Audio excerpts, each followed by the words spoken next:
Good morning, ladies and gentlemen. Welcome to Gachie's Skyman TV, the tourist man back Africa. Yesterday, I received a call from South Africa, and the day before yesterday, I received a call from a guy from Nigeria. Both of them are actually very good viewers of our channel, and both of them had a funny observation about William Samuel Ruto. Because according to them, Kenya has the best president in Africa. Kenya is blessed with one of the best president. Indeed, the guy in South Africa alikuwa anasema kwamba wangetaka William Samuel Ruto awe rais wa Afrika Kusini. Nigeria, the same, was saying that Kenya is very lucky to have a very good president. But they could not explain clearly how good he is. But when I listen to them, both of them, they have made their conclusions through observing and listening to William Samuel Ruto in international circles. But we in Kenya, we know that the situation on the ground is very different. Mambo kwa ground ni tofauti kabisa. Because William Samuel Ruto, I agree that is very popular in Africa. That is a fact. That the man in international circles is very different from the person that we see in Kenya. Kwa sababu William Samoei Ruto is a paradox when you look at him. Kwa sababu unapoangalia Kenya, he's very unpopular, truth be told, especially after the finance bill. But in the international circles, especially in Africa, he may not be very popular. Because you see, one of the reasons why William Samoei Ruto is very popular is because of his gift of the gab. The man is a wordsmith, truth be told. So he produced a man who is a very good orator. But it is these oratory skills that have made Kenyans fallen into his traps.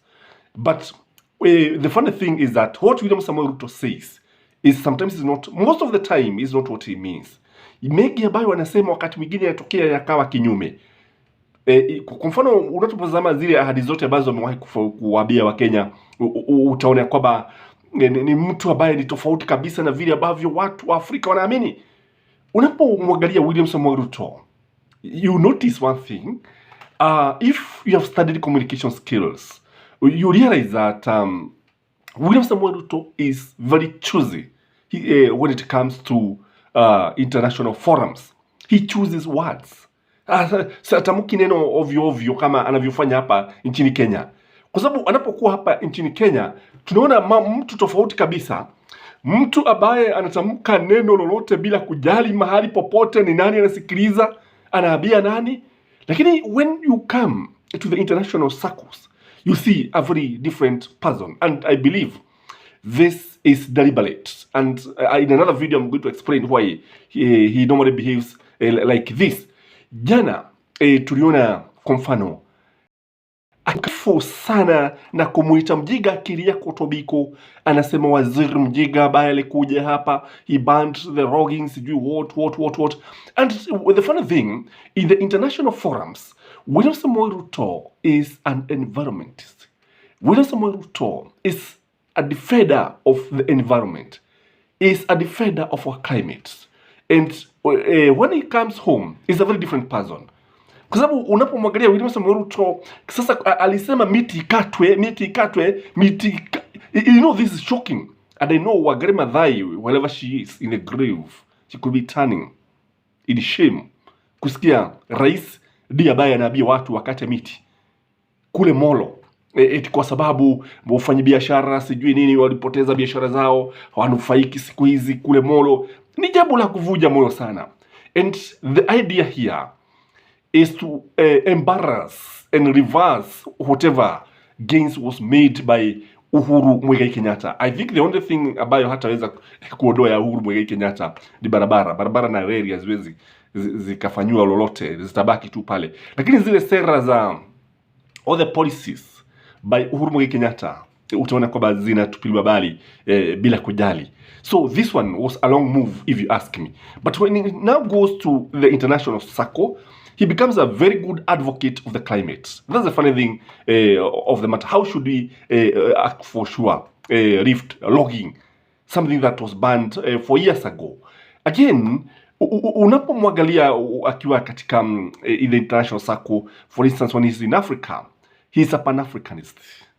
He talks about unity, uniting Africa. You may think that when it comes to Kenya, he would preach the same. Lakini anapokuja katika Kenya, unaona William Samoei Ruto is a tribalist, truth be told. When it comes to the appointment, he appoints majority of the people from his tribe, followed by the Kikuyus, wengine mmoja hapa, mwingine pale. In fact, there are some communities in Kenya that are not represented in William Samoei Ruto's government. Huo ni ukweli wa mambo. Na unapotazama utaona kwamba akienda katika jamii ya kimataifa, kwa mfano wakati alikuwa kule South Africa, he talks about the unity of Africa. Akienda wapi? Malawi, addressing Malawi. Unafikiri Wakenya wana bahati sana kwa sababu ya vile ambavyo anazungumzia umoja wa Kiafrika, Pan-Africanism. You may think Nkrumah has risen. You may think watu wengine kama Patrice Lumumba wamerudi, wamefufuka. But what there is that that's why I'm saying that William Samoei Ruto is a paradox. Ukimwangalia na is a master of doublespeak. What he speaks in the international fora is not what he says in Kenya. Kwa sababu tunaona mtu ambaye ni tofauti kabisa. Again, he talks about fairness. When it comes to trade, he talks about why the West should be very fair to the South, about trade, nini mambo kama hayo, blah blah blah. But now when it comes to Kenya, you see somebody again who favors some communities only. You see, the man talks about, he's supporting Gachagua when Gachagua talks about a country of shareholders, taifa la wenye hisa, ambapo ni wale ambao walipigia kura Kenya Kwanza ndio ambao watanufaika. Look, where is fairness here? Is there anything wrong by implementing what the constitution dictates? Because the constitution dictates you are the president of the Republic of Kenya, not the president of Kenya Kwanza. Then why should we have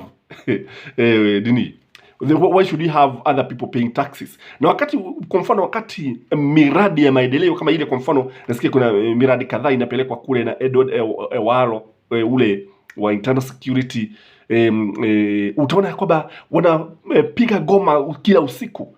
It's like they are doing favors when they are taking development to Nyanza, which is wrong in my view. And this is the president that talks about fairness in international circles. This is the person who wants America to be fair to African countries, yet the president himself is not fair to Kenyans. Again, he comes out as a Democrat in the international circles, a man who follows the law, a man who follows the wishes of the people. But let me ask you, do you think William Samoei Ruto would have handed over power to say somebody like Uhuru if he was the president? Or say, let's say mtu kama Matiang'i asimame amshide 2027. Do you think William Samoei Ruto can easily give power? Do you think he can hand over power to Matiang'i? I doubt. William Samoei Ruto for sure is a dictator. A very good example to show that he's a dictator ni ule mswada wa kifedha wa 2023. More than 90% of the presentations that were made by the people opposed this. And many things have happened in this country. Na tunaona kwamba yeye akienda kinyume na vile ambavyo watu wameamua, vile ambavyo watu wanataka, si mara moja, si mara mbili. Na tena unapoangalia kwa mfano kule kujiongeza mishahara, kwa sababu ni kujiongeza mishahara, kwa sababu there's no way the Salary and Remuneration Committee can come up and start increasing salaries of senior government officials like the president, the deputy president, the speaker, name it, even the ministers, without the knowledge of the president. Alafu just to create drama, to appear that he's good. Ndio sasa unaona sasa anasema yeye hataki na walimu waongezwe, anawapa kwa mkono huu na madaktari vile vile watu wa tabaka la chini, anachukua kwa mkono huu na anachukua kwa mkono huu mwingine. That's the truth of the matter.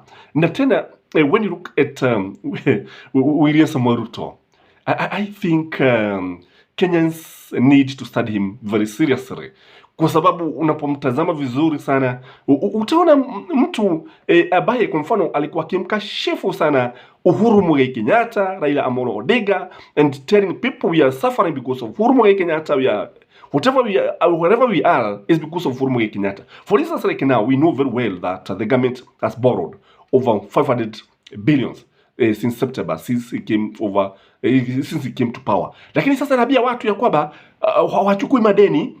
You see now, he's not even telling the truth. That is why I'm saying that William Samoei Ruto, that is known in Africa, William Samoei Ruto, who is known in other countries, is not the Willie that we know in Kenya. The Willie that I know is different. What do you think? Like this video? Have a blessed Monday. Bye-bye.